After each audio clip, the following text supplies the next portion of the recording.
ચાલો મિત્રો, આજે આપણે બનાવીશું પાલક પનીરનું શાક. પાલક પનીરનું શાક બનાવવા માટે 500 ગ્રામ જેટલી પાલક લીધેલ છે, એક પનીરનો ટુકડો છે, લીલી ડુંગળી, લીલું લસણ, ટામેટાં, લીલા મરચાં, આદું, ધાણા, બધી જ વસ્તુને સારી રીતે ચોખ્ખા પાણીમાં સાફ કરી લઈશું અને પછી તેને મીડિયમ સાઇઝમાં કટિંગ કરીશું. ત્યારબાદ તેને ગ્રેવી કરવાની છે. તમે જોઈ શકો છો મિત્રો, પાલકની ગ્રેવી તૈયાર થઈ ગઈ છે. ત્યારબાદ આવશે ટામેટાને પણ સારા મીડિયમ સાઇઝમાં કાપી લેવાના છે. કાપ્યા બાદ તેને પણ ગ્રેવી કરી લેવાની છે. તમે જોઈ શકો છો ટામેટાની ગ્રેવી થઈ ગઈ છે.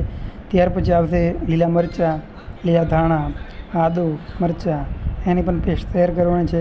તમે જોઈ શકો છો મિત્રો, આપણે લીલી ડુંગળીની ગ્રેવી તૈયાર થઈ ગઈ છે. હવે મૂકીશું કઢાઈમાં તેલ ગરમ થઈ ગયું છે અને પનીરને નાખીશું અંદર. પનીરના ટુકડાને બંને બાજુથી સારી રીતે ફ્રાય થવા દઈશું, જેથી કરીને અંદર કાચું ના રહી જાય. તે માટે તેને બંને સાઈડ ફેરવીને ફ્રાય કરી લઈશું.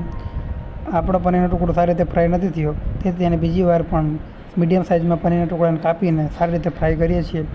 ફ્રાય થઈ ગયા પછી હવે મૂકીશું તેલ આવી ગયું છે, એમાં નાખીશું રાઈ જીરું સારી રીતે ફૂટી ગયું છે. પછી એડ કરીશું લીલા મરચાં, આદું, ધાણાની પેસ્ટ નાખીને બરાબર મિક્સ કરીશું. મિક્સ થઈ ગયા બાદ હવે આવશે લીલી ડુંગળીની ગ્રેવી નાખીને સારી રીતે એને મિક્સ કરીશું. સ્વાદ પ્રમાણે નમક નાખીશું અને આવી રીતે ટમેટાની અને પાલકની ગ્રેવી અને છેલ્લે પનીર એડ કરીને એને સારી રીતે 15 મિનિટ જેટલું પાકવા દઈશું. પાકી ગયા બાદ તમે જોઈ શકો છો પનીરની શાક તૈયાર છે.